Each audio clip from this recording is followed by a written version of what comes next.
of college to go to. What would you of course, say? Texas A&M. Sorry, what was your question? Not only are you adding value and contributing, but you're having fun while you're doing it. If you're not having fun, then you need to probably find something else.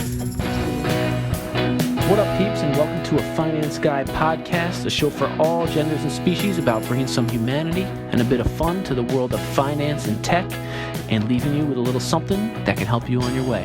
All right, please enjoy. Thanks. How you doing, folks? Today, Sid and I interview Gretchen Stephenson, a finance director here at AWS Infrastructure. Today, Gretchen drops some sage career advice about working in finance and tech. We also chat about Texas, baseball, and why the ideal dinner party involves sitting down with Barbra Bush, Lenny Kravitz, and The Rock. Can you smell what The Rock is cooking? Without further ado, please enjoy the show. Okay, Gretchen, welcome to the show. Thank you. We're rolling Thanks now. for having me. Yeah, absolutely. It's our pleasure. I'm going to read a quick bio, Okay. give people a little context of where you're coming from. Okay. And then we're going to jump into it. All right. All right. That's good. Gretchen hails from Bryan, Texas, and is a true Aggie, having received her Bachelor of Business Administration and Bachelor of Science in Accounting from Texas A&M. She began her career as an auditor at PwC, where she spent 3 years before moving to Compaq, which then over the next 13 years, she worked her way up to Finance Director of Corporate Functions. In 2002, she made the jump to what would be a 14-year stint at HP, where she would become a VP of Finance in the Personal Systems Group for consumer PCs and tablets, and then head of finance for customer service and support. And then in January of 2017, she made the move here to Amazon Web Services as a Director of Finance in Data Center Global Services. And not only that, but she is the director of the team where Sid and I currently hang our hats. Mm-hmm. And we're very thrilled that you join us on the show. So Thank you. Welcome to the Thanks podcast, for Gretchen. inviting me. Yeah. I'm excited. Yeah. I've listened to others. I studied up. Oh, good. So you kind of know the tricks that are going to... A little bit. Okay. We'll see. What is something from Texas? What is something from Texas that you bring to Seattle, Gretchen? That I bring to Seattle. That's interesting. You threw me a trick question up front. We try to start with an icebreaker. This is like not a trick. Let me think about that. Friendliness, maybe. We're still, there's a little bit of culture shock when we came here. Yeah. Texas, of course, we think we're our own country in Texas. So yeah. We feel pretty special there. But, I think Texans, just Southerners in general are... It sort of exudes, I have to say. Nature I feel like when someone tells me they're from Texas, it sort of like makes sense after the fact. Okay. Yeah. All right. Was that 2017 when you moved from Texas to Seattle? Yes. Okay. Yeah. So in January it'll be 3 years. Got it. Okay. Yeah. Very cool. I think something that's been sort of interesting in these shows, we like to ask people, we like to go way back. And going back to Bryan, Texas, what were you like growing up? What were you like as a kid? Well, we lived in Bryan. Bryan and College Station are twin cities, and College Station is where Texas A&M is. Right. So we moved to there when I was 5, because my dad was a professor at Texas A&M. So I grew up kind of in that culture. Yep. And ultimately ended up being the dean of the College of Education. So I came from an education family. So I was the only one, like my mom was a teacher, my dad was a teacher. As it turns out, my husband's family, they were all teachers. So we just kind of came from that culture. And so when I went into business, it was very different. Gotcha. And I thought, growing up in A&M, near A&M, there's no way I would go there because I wanted to go someplace different. Yeah.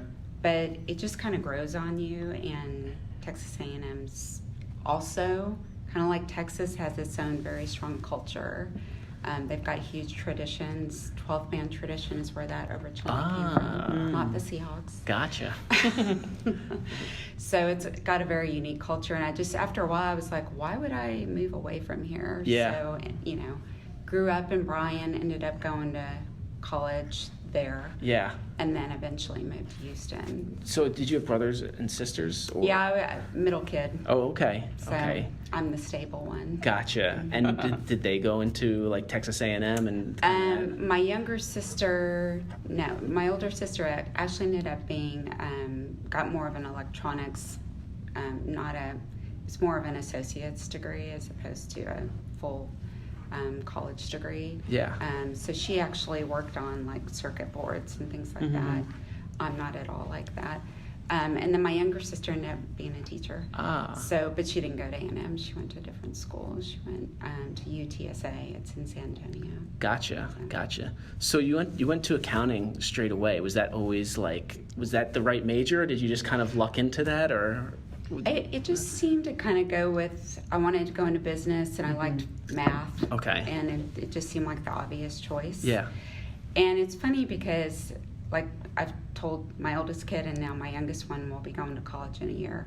You don't have to pick your major right. You can go into something, and most people change. I think there's some average, 2.5 times people change their major. But I was one of those boring people that picked accounting, and I stayed with it the entire time. Right on. Yeah. I still say I don't know what I want to be when I grow up. But that's what I've been doing. So far, so good. Mm-hmm. Yeah, that is true. Like, people change careers. I am a biochemical engineer, and then I ended in finance. Yeah. I feel like, especially here, I've met so many people that accounting or finance was not their starting point. I feel like I'm actually in the minority. Yeah. That's where I started. So when you went right out of school to start as an analyst at PwC, was that did you kind of have it mapped out going forward, or were you just I did know that I only wanted to be in public accounting for a couple of years, that it wasn't the end all for me.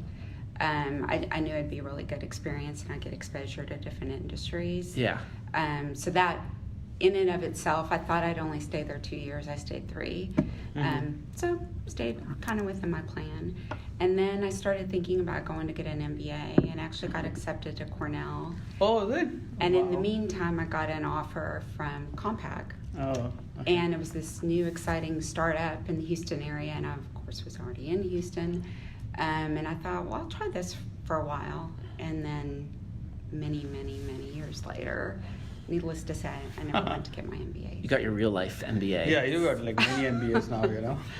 So then, you're looking at public accounting as sort of like a stepping stone, and was it definitely you just knew maybe the corporate trajectory was you'd benefit from that, and that was gonna be the Yeah, path? I mean, it's really interesting because you're, especially in Houston, actually, most of the clients that you get are in the energy industry. But I got lucky. I was in a couple of different industries. Some were in the nonprofit area. I did cement companies, chemical companies, kind of everything. You got your baseline there, yeah. You get the exposure. And then I ended up going into a tech company. So did somebody offer you, when you were doing all this accounting work, and you were doing it for Compaq, and somebody offered you from Compaq? No, actually, because public accounting, not a lot of people stay in public accounting. Ultimately it kind of thins out, and you get your partner track. But several of my former coworkers had gone to Compaq and were telling me how exciting it was. Okay. And so they kind of lured me over there. Yeah. And what was sort of the decision then to go to HP? I'm kind of curious, what the transition points. Well, I actually didn't have that decision because they merged. So. Oh, okay. So I guess you could say I decided to stay. Wow, when that happened. Yeah, so my career, Compaq HP, was almost split exactly half and half. It was 14 years Compaq, 14 years HP, and they were very different companies. Interesting. So, yeah, Compaq was considered kind of especially when we merged with HP, all the Compaq people were considered kind of the cowboy. Literally, the cowboys, the Wild West. Yeah. And we just kind of did things kind of by the seat of our pants a little bit, whereas HP was very structured and planful. And so then those cultures kind of smushed all together, and you kind of got some conglomeration. Yeah. So in a way, you spent almost 30 years of a career in one company. Yes. That is pretty cool, I was hoping you wouldn't bring that up. I always try to avoid saying how long I was there. Well, I think it felt like a long cool. time. But it changed so much while I was there that it never really felt like the same company. Yeah, because I feel like bigger companies are more like conglomerates having small companies, so you're actually working across companies with customer service, tablets, PCs. And then a couple of years before I left, the company split. Oh. So it just so happened at the time I was on the PC and print side. I was leading finance for customer support. And then they split from the enterprise side, so they became two different companies. Yeah. And the PC and print side, well, Compaq didn't have print, but the PC side was something I always originally identified with. Yeah. So I was very happy to be on that side of the company because it was more of the cooler culture, and they considered themselves when they split to be, they called themselves, I think they still do, the biggest startup because they were now a new company. Every big company likes to say that. They're I know. A big startup. I sat in my new employee for Amazon, and they called themselves the biggest startup. I'm like, well, I just came from a company that called themselves that. So I'm curious about that, like Amazon origin story, because I want to find out how you made the jump here, and then sort of transpose the difference between the two different places. Well, it's funny because again, I'd been there so long and was thinking that it was clearly time for a new opportunity. Not that I didn't enjoy what I did, but at a certain point you don't feel like you're learning as fast. And that's kind of always my benchmark on the enjoyment of my job is, am I having a healthy amount of learning through that? It's not that I wasn't learning, it's just that it was slower because I had been there so long and had done so many different types of roles while I was there. So I was kind of mildly looking around, and then actually Amazon contacted me, so I thought, well, this sounds interesting. And it was AWS. That's what interested me most, was that it was AWS. Did they see you on LinkedIn and just shoot you a message? No, I actually got directly, I think they did find me on LinkedIn, but I got directly contacted by a recruiter had called me. So then I thought, why not?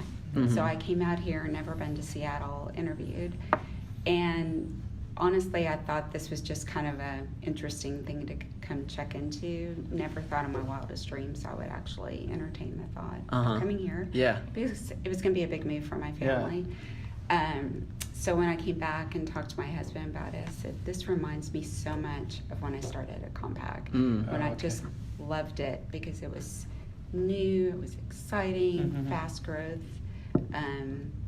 They needed people to come help them navigate through the growth and bring processes and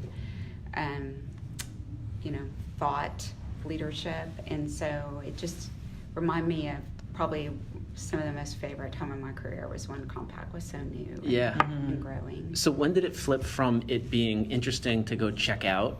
And was there a moment when you're like, actually, I think I want to do it? It's after I came here and talked to the people. And you had a formal interview loop and just were enjoying the... I mean, obviously I'd been through a couple of phone screens and it was getting more interesting with every discussion. Yeah. Which of course prompted me to actually come out here and talk. But yeah, it was the people. Yeah, that's good. And how old were you have two daughters? Girls. Okay. And how old were they at the time? So I had one in college. Oh, okay. Was she in her junior year? Junior year of college. Yeah. And my other one was a freshman in high school. Oh, she must have been thrilled with you. She was not happy. Yeah. Not happy at all. She kept trying to figure out if there was some family there she could live with. And other people kept telling us, Hannah can live with us. I'm like, no, I think she needs to come with us. Yeah. So it must have been, it was a big decision. I guess having 4 years with your friend group is there's going to be rebellion. Right. But but Seattle was a good It really good has fit been too. a good move. Yeah. Actually, probably mostly for her because, she had obviously some change to go through when she moved here. Thankfully, she makes friends pretty easily. So I would say the first however many months was a little rough going. Your sophomore year starting, don't know a soul. But it was almost exactly a year later after she had started school here. We had gone back to Houston for a long weekend. It was actually this time because they get time off in October. And we had gone back to Houston just see our friends and family. As we were at the airport in Houston ready to come back, she said, well, that was fun, but I like to see my friends here, but I actually like it better in Seattle. Oh, wow. And my husband and I were blown away. We couldn't believe it. Yeah, So, yeah. It's a good city. Yeah. Well, I really want to know, like, when you joined, what surprised you when you joined Amazon? Well, as I said, it reminded me of Compaq and experiences I had at Compaq and kind of the culture.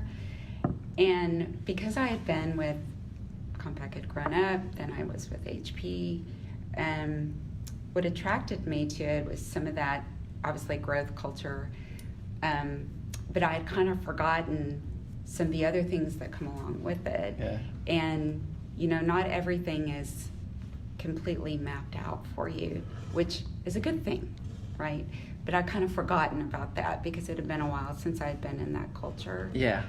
So it was just like, oh yeah, this is the way things are when you're in this type of situation. Yeah. Which again is wonderful. I love it. But it was just a little bit of a shock because it had been a while since I had been in that. I'd been in kind of a more slow plodding. We take a really long time to make decisions. And, Yeah. Was it, I'm wondering if it was related to like the maturity of the business, or was it more cultural things that were different, or a combination? Obviously, Amazon prides itself in a unique culture. Yeah. So of course you have to learn that.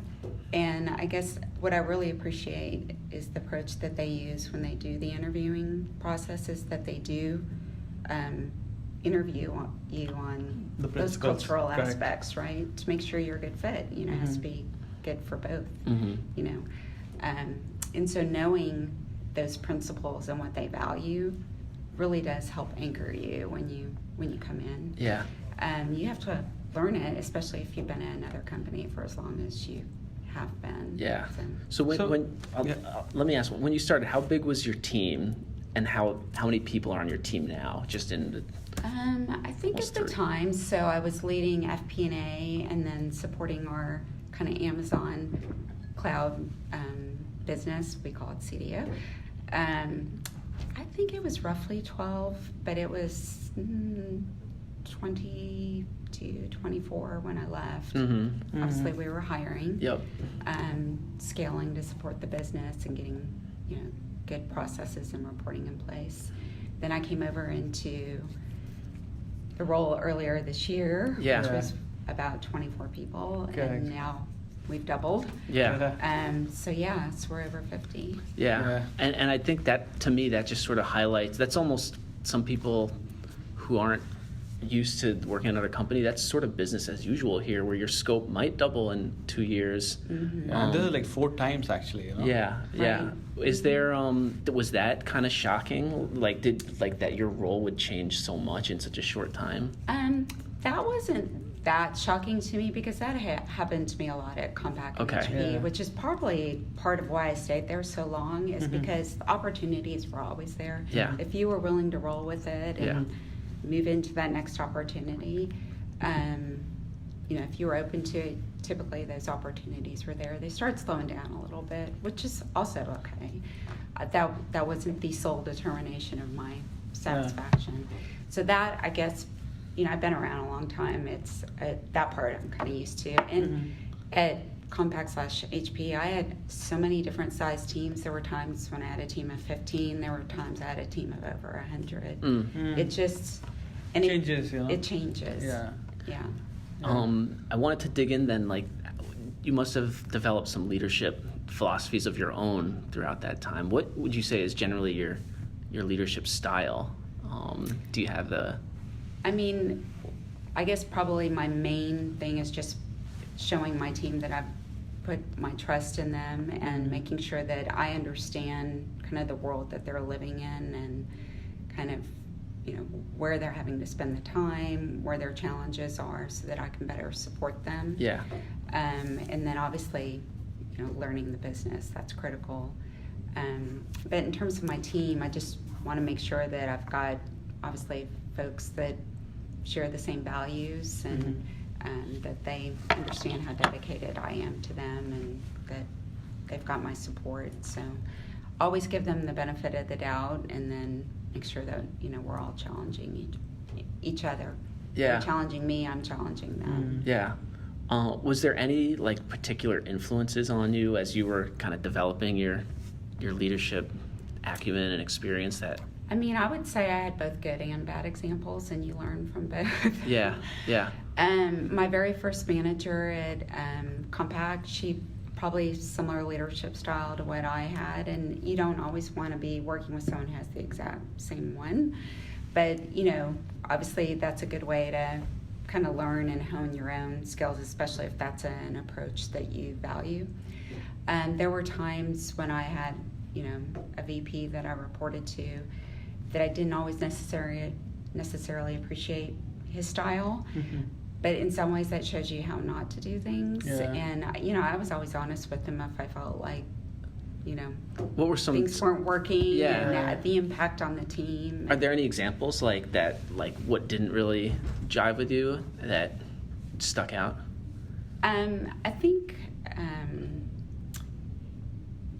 you know, part of that would be well, first of all, the guy was super smart. You know, you could put a spreadsheet in front of him with millions of data points, and he would find that one thing on there that was wrong.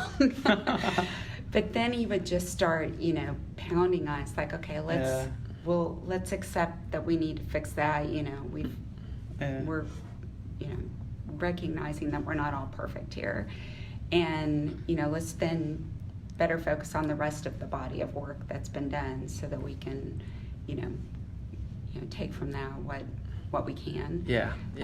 So maybe a little harsh, and so he and I probably balanced each other out. Okay. And I hopefully he learned from me just as much as I learned from him.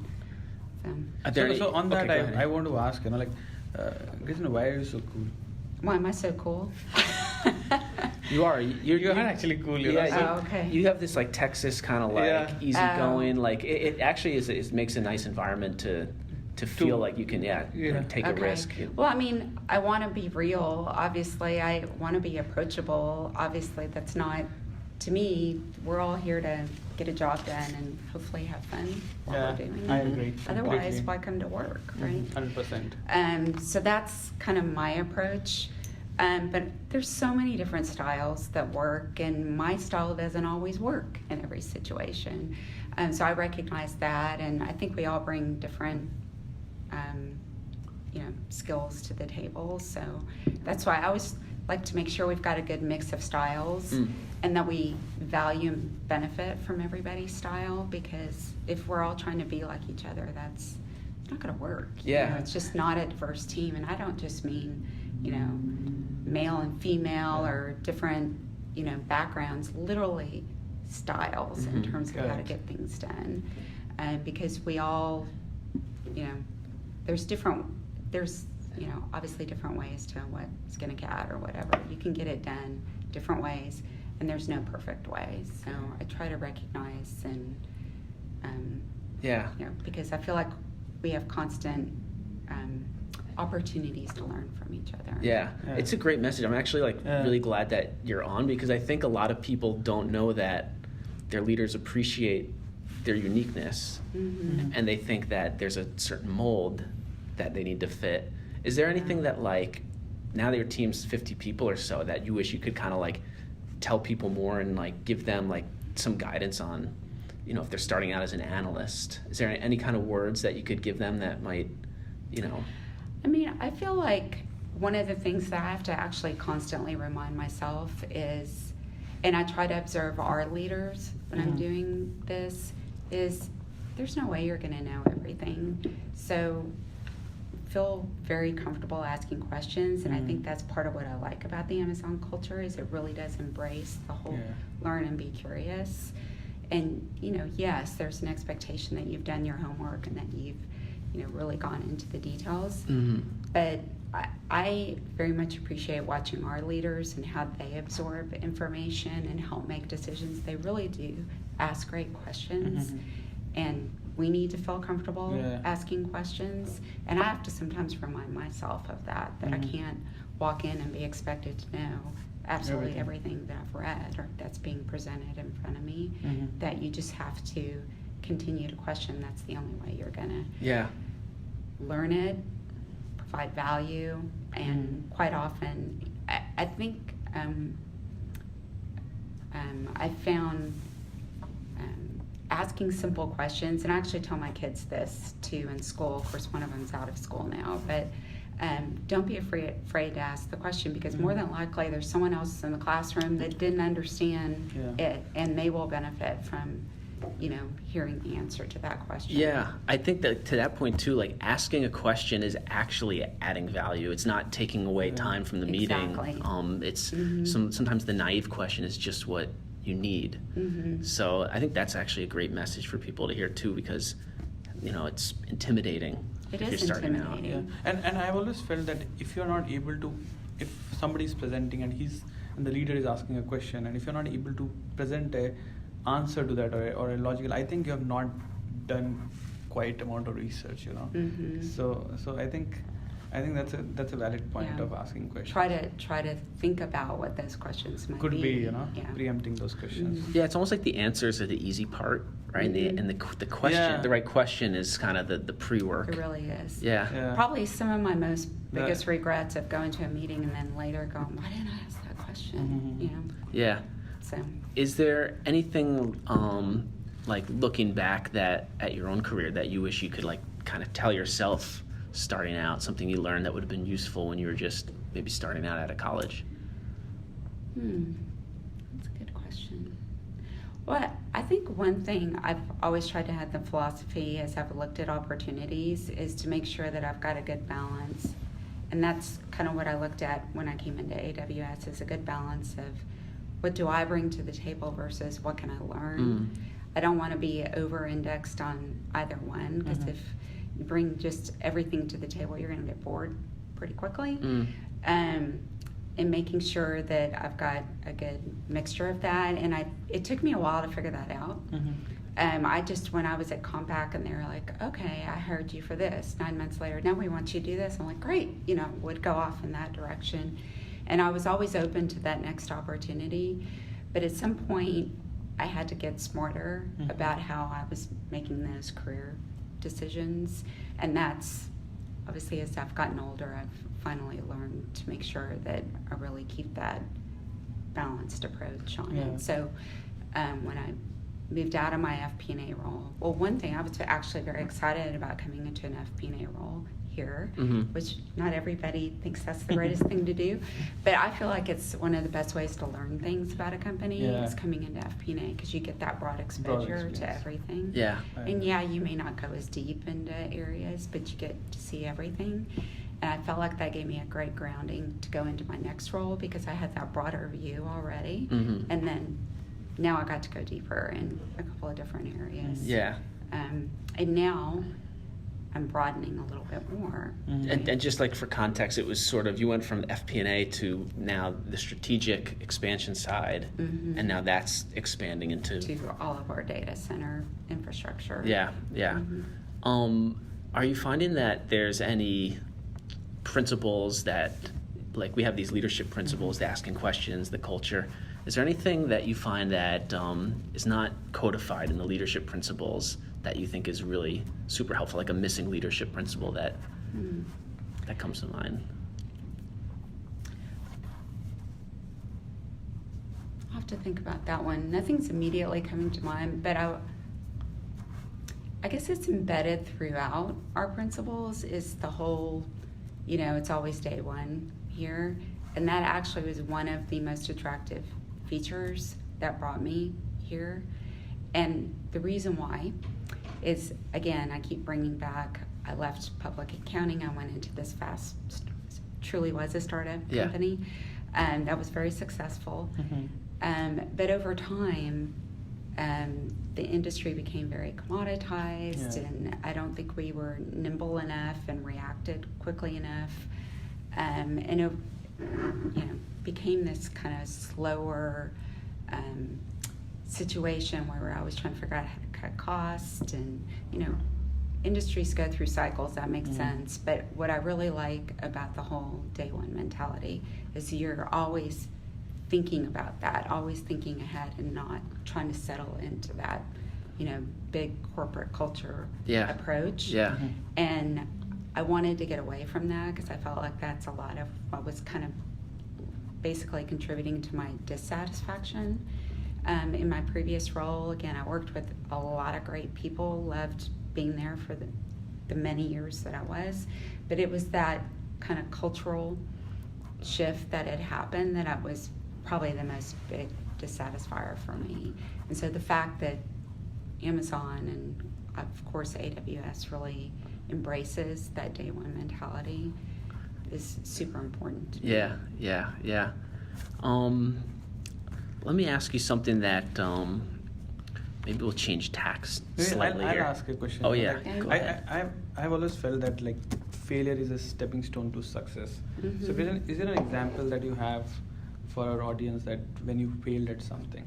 Oh, there's probably many. I guess the hard part would be to pick one.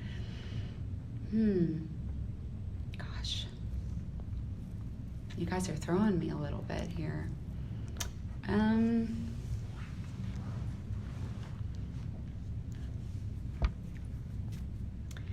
mean, I think they happen almost daily.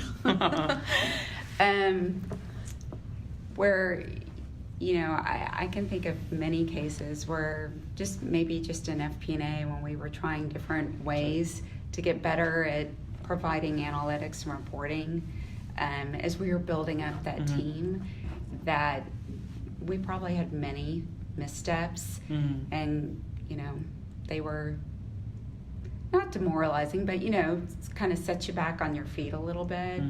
And I guess my goal has always been to be, you ask why am I so cool, I always try to be a little unflappable and just the point is to learn, right? So happens, that's why you're here, is to keep going and try to figure out where did you go wrong, how can you make it better. And I guess I found almost in every situation those ended up being success stories in the end. So you just have to constantly remind yourself of, I've been through this many, many times, I've messed up many times, and not that you want to mess up, but have that comfort level that it's okay to do it, because if you're willing to learn from that and adjust, more than likely it's going to end up being a success story in the end. That people will more than likely remember the success, assuming that you turn it around. So that's very important, actually. I completely agree. Like failures could actually turn into success stories if they're handled well. Yeah, well, I mean, that's the idea of like two-way doors. It's like the expectation that we are going to have to learn something by trying something that might not 100% work. Right. And like, are we doing that smartly? That's, I guess, the whole culture here is like we're okay with failure, because without it, you're not going to progress. Well, and I think the willingness to be open to advice, I think sometimes it's hard to hear it, especially when you messed up, and we're all our biggest, critics. And I remember sitting in our new hire orientation for Amazon, and they were like, look, everybody in here is a high performer or you wouldn't be here. So you're going to be constantly beating yourself up, but you just have to accept that we're moving fast, we're going to make mistakes. You want to minimize those mistakes or learn from them, but if we're not challenging ourselves, then we're not going to grow. But it is hard to listen to that advice sometimes and actually really listen and decide if you're going to adapt and adjust. I think there's like a couple like mindset superpowers that I think you like demonstrate, that you probably it's in your DNA. But the one thing you talked about of being unflappable, I don't know if you try to be unflappable, but you just are. Like, I don't see like an emotional reaction when something goes wrong. That's not a bad thing. No, I think like the learning from it is that like when something happens, it's like all you can really do is analyze it and try to fix it. And then the other thing is that when somebody is challenging an idea, they're not attacking your character. They're helping you. Right. They're helping you improve the idea. That's something Mona actually talked about on here a lot, and that's like kind of a theme now between the two of you that I think people can hear, is that having a comfort level with risk and failure is that's probably one of the big things that can help you here. And I think, you're kind of going back to, like, you asked me about a difficult manager or a different situation, and that was kind of my challenge with him, is people didn't feel comfortable making mistakes. Yeah. And knowing that people are going to do that, you gotta be able to adjust there and learn from it. And so that was probably my primary challenge with him, is that people didn't feel comfortable making mistakes. How could somebody like who's just starting out now, how could they start to practice getting comfortable making mistakes if this isn't something they've had experience with? Well, I think just being self-aware. I mean, obviously, the point is not to make mistakes. Yeah. So, doing your homework and really putting in the effort. And, of course, stepping back. I mean, there's so many different ways you can, like, have someone else look at your work, or get a couple of different opinions beforehand so you're not just walking in cold. I mean, I can think of a couple of situations where I, more recently, wish that I had shared it with somebody else, because another pair of eyes on something would have helped me see something that I knew I was too close to. Like, you can feel it, but you can't find that thing that's wrong. Yeah, that's a very good point. Like, in my specific case, like Charlie and I work in the same team, and so if I am building a new model, I would definitely want somebody else to see it, so that am I thinking correctly? Am I missing any assumptions? So I think that's a very good. Yeah, and you ask as you're building it too, which helps you not build the whole thing based on maybe an incorrect logic. But yeah, that feedback is kind of invaluable. Even if someone just looks at it and says, "Yeah, you're right," you just kind of are in the weeds sometimes too deep. Yeah, I agree. The willingness to ask for help, and I think some of the most successful people, in my opinion, it's Gretchen's view of success, is people that are willing to reach out and ask for, whether formal or informal, mentorship. I think that goes a long way. One of the business leaders that I used to support many years ago, she led supply chain at HP. She was all about, seeking support and mentorship from all different walks of life. She had a high kind of emotional, EQ, if you will, on that, and just constantly sought advice. And to me, she was probably one of the most successful, business people I've ever worked with in my mind, because I saw her, putting in the work, but also seeking being help. open to feedback and recognizing when she maybe had misstepped. And interestingly enough, she had us, so I was her finance lead, and she would have us, when we would have, offsites quarterly, I guess, she would have us read a book, and we would almost do a book club thing. And one of the, I can't even remember the book we were reading at the time, but we were all going around and giving our impressions. We're actually giving, part of it must have been doing an assessment of your coworkers. I just can't remember what the book was.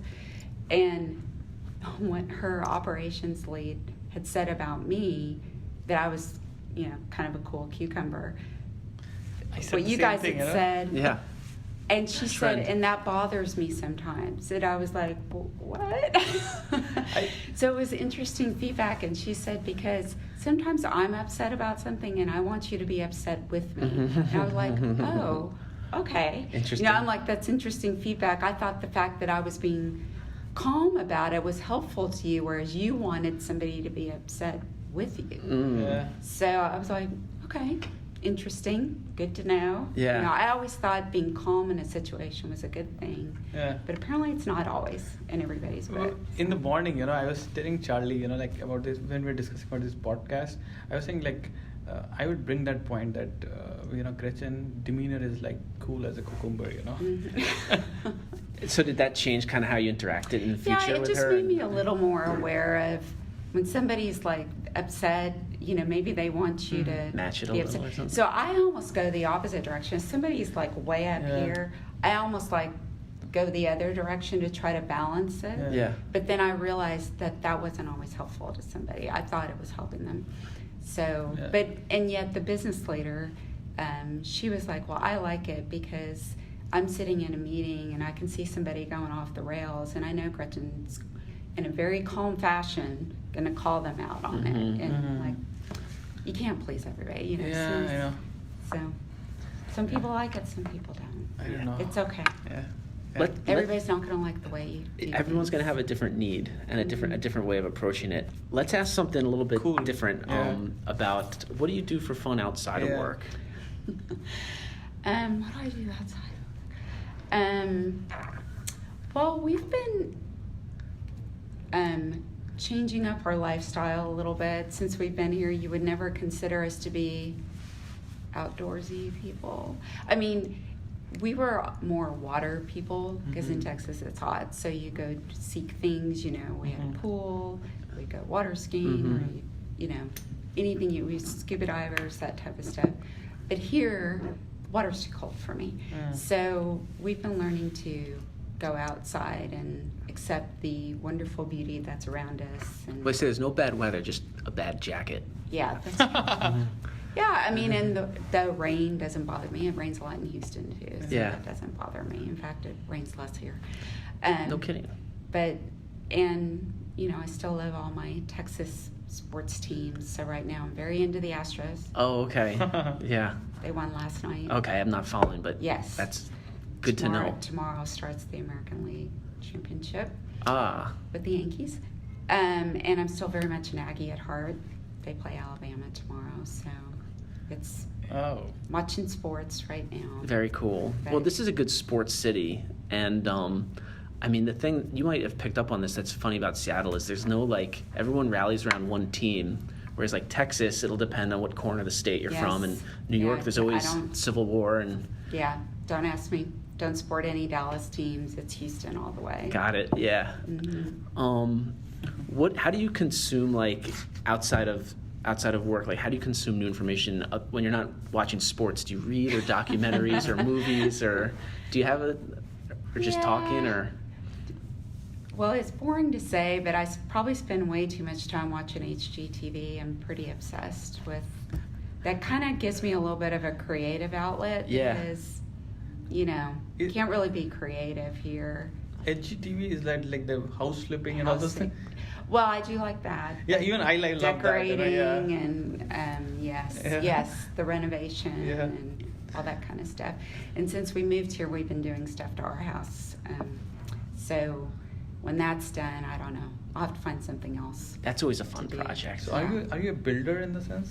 You know, like I dream things up and then convince my husband to do it. oh, so you are The strategizing, dreamer, you know? He's the execute. Oh, okay. Yeah. Is he a handy guy around He's the pretty house? handy. He's Oh. probably had a lot of practice now Yeah. at this point. He has. Yeah. And we've been married long enough that he just accepts it and he does it.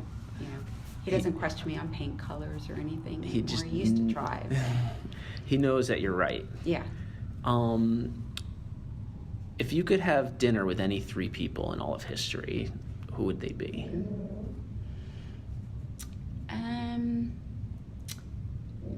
I always admired Barbara Bush. Oh, yes. Just because when you think of the legacy that she's, not necessarily her political leanings or anything, just the legacy and her whole focus on family. And I just really liked her style. She was just kind of a no-nonsense, took no crap, but was elegant about it. It's very elegant, Yeah. So I always thought Barbara Bush would be cool. I was very sad when she passed away last year. So, and of course she's embedded in the kind of Houston culture too. Gosh, who else would it be? I really like music, so maybe someone like Lenny Kravitz or something like that. Cool. I think talk about cool cucumbers. I think he's pretty cool. Yeah. And The Rock. Oh my God, epic! Where does that come from? I Barbara just Bush like and The him. Rock. How about all three of them at once? Wouldn't that be cool? Where's the interest? I think they're all cool in different ways. Yeah, that's like the most eclectic mix. That's awesome. Yeah. What's your favorite like rock movie? Do you have one? Rock movie. As in I Dwayne like- Johnson. What? Yeah. Oh, well, I like the fun one. Actually, this recent one he did on the remake of Jumanji or whatever. Oh, he did. Wow. That one's pretty He's funny. everywhere. I haven't seen that. I would, Yeah, though. that one's actually pretty funny. Very cool. And what kind of music do you listen to? I like all sorts of music. I'm probably more of a classic rock person, Oh, but really? Lenny Kravitz is kind of, and I know he's not technically classic rock, but kind of. He just does rock, though. Yeah. Very cool. I'll ask something. Yeah. So what are the 3 most influential people for your career? Who have influenced your career a lot? I would say that one female leader, VP of supply chain. You don't see a lot of female VPs of supply chain out there, and I just found everything she did to be just really well thought out. I still seek her advice occasionally. We just kind of exchanged messages recently. And part of probably why I leaned toward, one, I just found her to be a great mentor, but she appreciated and accepted my style and saw how it was effective. And, again, you can't please everybody, but we just worked really well together. Another individual that I used to work with at HP, he was at one point my boss, and then we became peers, and we're still very good friends. And we were almost a little too much alike. We kind of joke that we were kind of probably separated at birth because we just were always on the same page on everything, and it was just nice to have somebody to kind of bounce things off of that was kind of like-minded. And then I would say actually that VP I was talking about, that he had a challenging style, he influenced me in good and basically I learned a lot from him because he was just incredibly smart and had a great way of looking at the business. But then in some ways I learned maybe how not to do things from a people management perspective. And I don't need to paint him as some terrible people manager. Yeah. He wasn't. Just had a few things that Style aspects. that I learned didn't work well. Cool. Is there any kind of message that you would give to people who are just thinking about a career in finance and or any career, starting, philosophies or kind of?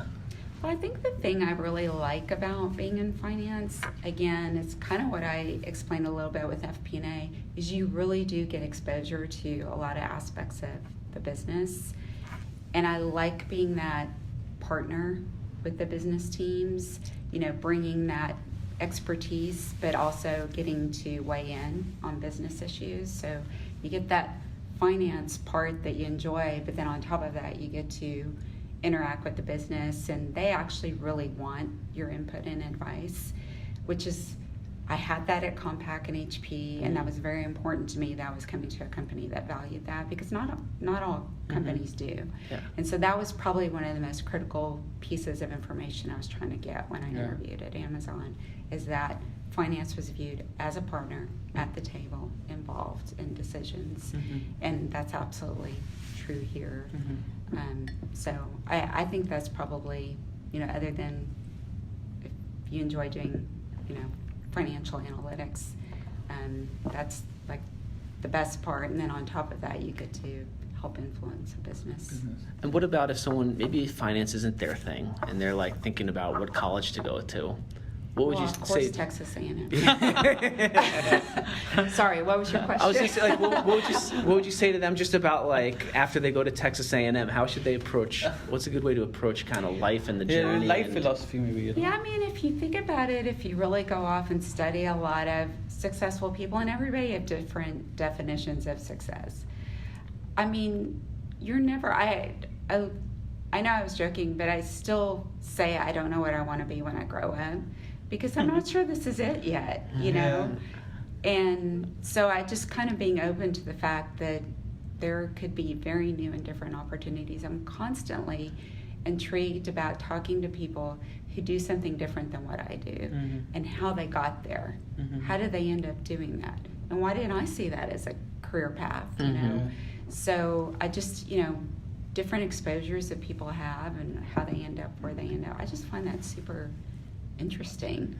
Because to me, I felt like mine was a little cookie cutter. I went into accounting. I stayed in accounting. I went into public accounting. Then I went into a finance role. Thankfully, I've had really great opportunities with great companies. But I also really admire people that were willing to go different directions and try different things. I guess my different direction was, picking up my life and moving to a different city and And what do you getting think? different exposures that way. What do you think when you do grow up? What are maybe like 2 or 3 far out there options that might come along? Gosh, I mean, If- part of me would like to spend the latter years of my life, once I've got my kids, fully grown. I've got one more, before she's off the payroll, so to speak, is go and live in different cities. Like, I've always thought it'd be cool to go pick like 4 or 5 cities and like live in one city for a year, then move to the next city, experience everything that city has to offer. Yeah. Through an entire year, so you see all the seasons, you see all what takes place, then go to another cool city and live there for a year. What would be top of the list? That's a very cool idea. Well, I mean, some of them would be just super obvious, like New York, I think would be fun to live in for a year, or Boston and London. Those are kind of maybe obvious ones, but then maybe find some little not so obvious ones. Yeah. Sounds very cool. We usually ask the guests at the end if there's any parting words, anything we didn't get to or a message that you might want to put out there. I would just say, I have to constantly, try to remind ourselves that we're here, I think, to have fun. And that's why I joke a lot with you guys, because I like to have fun while I'm doing my job. Otherwise it gets pretty boring pretty quick. So I would just say, make sure, that you can, confidently say that you're, not only are you adding value and contributing, but you're having fun while you're doing it. If you're not having fun, then you need to probably find something else to do. I love it. So, I think that's the right spot to end on right there. Yeah, great. I think so. Thank Gretchen. you. Thanks, you guys. Thanks for Thanks coming a lot. on the show. Thank you. Appreciate it. Thanks a lot. Thanks for having me. Yo, what up, everybody? Thanks for tuning into the podcast. Don't forget to subscribe. Feel free to leave a rating, a review, what have you, but most of all, go have a fantastical day. Okay? We'll see you soon. Goodbye.